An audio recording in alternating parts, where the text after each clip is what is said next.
News, खबरों की नई पहचान।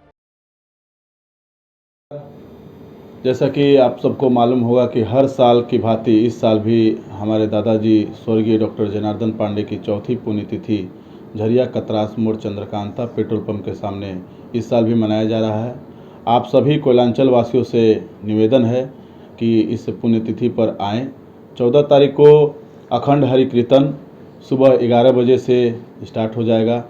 15 फरवरी को ब्लड डोनेशन कैंप सैल्यूट तिरंगा के द्वारा जनार्दन पांडे स्वर्गीय डॉक्टर जनार्दन पांडे की पुण्यतिथि पर लगाया जा रहा है और साथ ही साथ भोजपुरी कलाकारों के द्वारा सुबह 11 बजे से सांस्कृतिक कार्यक्रम चलेगा और साथ ही साथ प्रसाद ग्रहण करके ही आप जाएं। आप लोग से एक बार फिर आग्रह और निवेदन है पूरे कोयलांचल वासियों से, आप सब पुण्यतिथि पर आएं और हमें और हमारे परिवार को अनुग्रहित करें। बाजार समिति में हड़ताल पर बैठे व्यवसायियों से मिलने पहुंचे झरिया विधायक पूर्णिमा नीरज सिंह।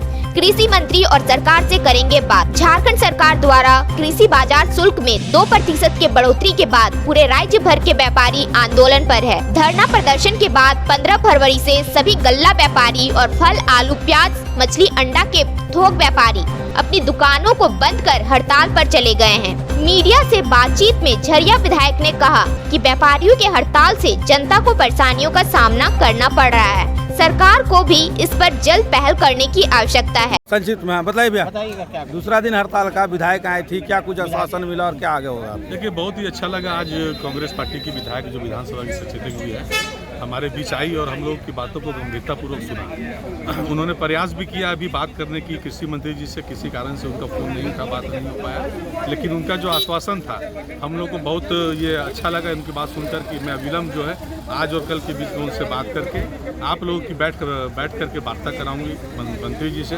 और यह बात हम लोग समझने का प्रयास करेंगे कि ये विधेयक लाने से किसको फ़ायदा है, या तो आम जनता को फ़ायदा हो, या कृषि यहाँ पे जो व्यापारी है उनको फ़ायदा हो, या किसान को फ़ायदा है, या सरकार को फ़ायदा है। किनको फ़ायदा है ये बताने का काम करेंगे, क्योंकि कमियां तो बहुत है, ये हम लोग जानते हैं सभी लोग, लेकिन अगर फ़ायदा किन्हीं को है तो बताने का प्रयास करेंगे। बाजार समिति शुल्क विधेयक जो है उसको लेकर व्यापारियों में जो है एक आक्रोश है। विगत 1 वर्षों से जो है प्रयास कर रहे थे कि जो है इसको हटाया गया 2015 में और दोबारा जब लाया गया तो एक कहीं ना कहीं इनको समस्या है कि इसके आने से कोई नुकसान नहीं, सबसे इनका कोई फ़ायदा नहीं है। पहले तो इनका फ़ायदा नहीं है और एक आकलन नहीं है इनके पास कि भाई अगर दोबारा लाया गया है तो क्या आकलन हुआ है सरकार के पास कि इससे फ़ायदा किसका है। क्या किसान का फ़ायदा है, या राजस्व में जो है लाभ होगा इस सरकार को, या इससे जो है व्यापारियों को फ़ायदा होने वाला है, या आम जनता को। तो इनके आकलन के अनुसार जो है इनको लगता है कि भाई हम शुल्क बढ़ जाएगा तो हम आम जनता से ही लेंगे और आम जनता से जो है लेकर हम सबको देंगे यहाँ पर। और पहले हटाया गया था इसीलिए ताकि लोगों को जो है राहत दी जा सके। तो और अगर सरकार दोबारा इसको लेकर आई है तो कहीं ना कहीं उनका भी कुछ सोच होगा।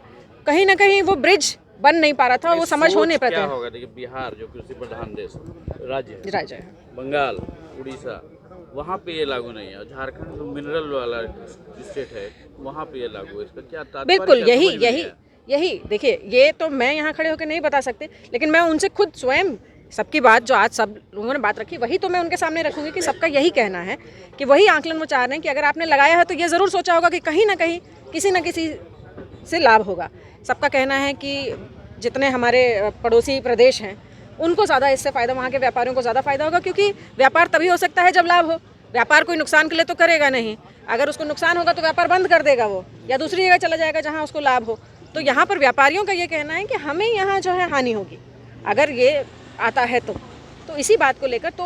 और सरकार क्या कहना चाह रही है, माननीय मंत्री जी ने क्या सोचा इसको लाने के पहले, वो कुछ तो उन्होंने भी सोचा होगा कि कहीं ना कहीं किसी एक वर्ग को तो फ़ायदा हो रहा होगा, और अगर किसी को नहीं हो रहा है तो तब तो बड़ी समस्या है। तो इसी बात तो इसीलिए तो इसी बात को जो है रखने के लिए जल्द से जल्द समय लेकर जो है एक प्रतिनिधिमंडल यहाँ से और हर जिले से उनसे मिलना चाहेगा। और मुझे लगता है कि माननीय मंत्री जी स्वयं जल्दी ही इस निष्कर्ष पे आएंगे